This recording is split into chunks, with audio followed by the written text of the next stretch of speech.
নমস্কার বন্ধুরা, কেমন আছেন সবাই? আশা করি সবাই খুব ভালো আছেন। রান্নাবান্না অ্যান্ড ব্লগ চ্যানেল থেকে সবাইকে স্বাগতম। আজকে আবার নতুন ধরনের একটা রেসিপি নিয়ে হাজির হয়ে গেলাম।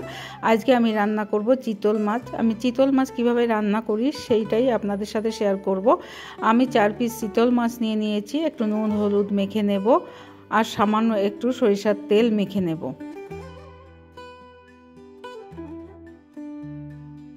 অন্যদিকে আমি কড়াই বসিয়ে দিয়েছি। কড়াইতে দিয়ে দেব আমি 4 চামচ মতো সরিষার তেল। মাছটা আমি সরিষার তেল দিয়েই ভাজবো। এরপরে আমি মাছটা ভেজে নেব।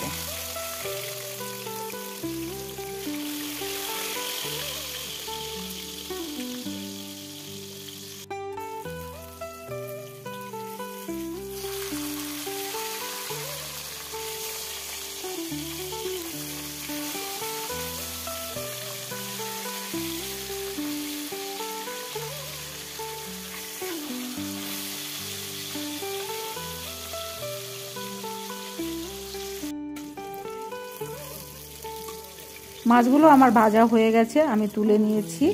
এরপরে বাকি মাছ দুটো আমি ভেজে নেব।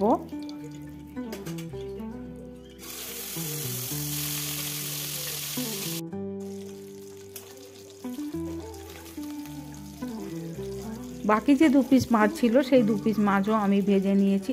এরপরে আমি ওই তেলে দিয়ে দেব জিরে ফোড়ন, আর আমি জিরা ধনিয়া এইগুলো বেটে রেখেছি, আর 2টো কাঁচা লঙ্কা। ওই মশলাটা আমি দিয়ে দেব। মাছের ঝোলটা আমি বাটা মশলা দিয়েই করছি, আপনারা গুঁড়ো মশলা দিয়েও করতে পারেন। মশলাটা একটু ভালো করে কষিয়ে নিয়ে দিয়ে দেব 2 চামচ আদা বাটা।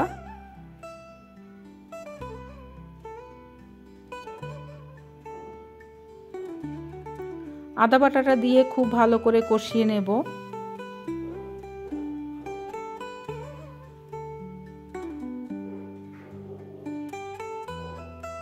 এরপরে আমি দিয়ে দিলাম 1 চামচ লঙ্কার গুঁড়ো, ঝালের জন্য লাল লঙ্কার গুঁড়ো দিয়েছি। এরপরে দিয়ে দিলাম একটা টমেটো কুচি। টমেটো কুচিটা দিয়ে খুব ভালো করে কষিয়ে নেব। দিয়ে দিচ্ছি হলুদ গুঁড়ো, দিয়ে দিচ্ছি কাশ্মীরি লাল লঙ্কার গুঁড়ো, দিয়ে দিলাম লবণ। সব কিছুই পরিমাণ মতো দিয়ে ভালো করে কষিয়ে নেব। এরপরে আমি অল্প জল দিয়ে মশলাটাকে খুব ভালো করে কষিয়ে নেব।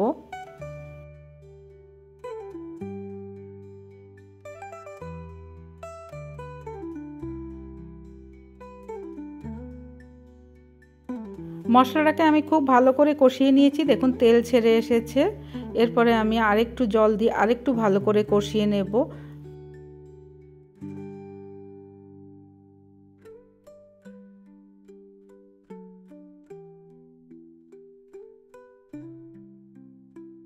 মশলাটা আমার কষানো হয়ে গেছে। এরপরে আমি ঝোলের জন্য জল দিয়ে দেব।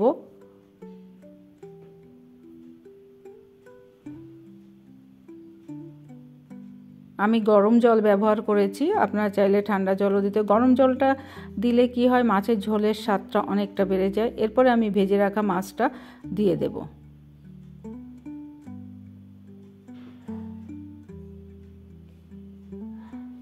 আশা করছি চিতল মাছের এই রেসিপিটা আপনাদের কাছে ভালো লেগেছে।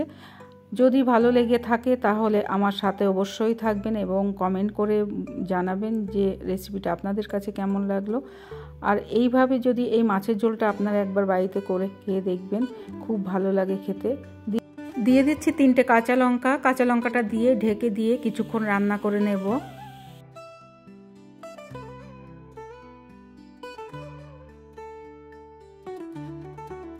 দিয়ে দেবো 2 চামচ মতো গরম মশলা।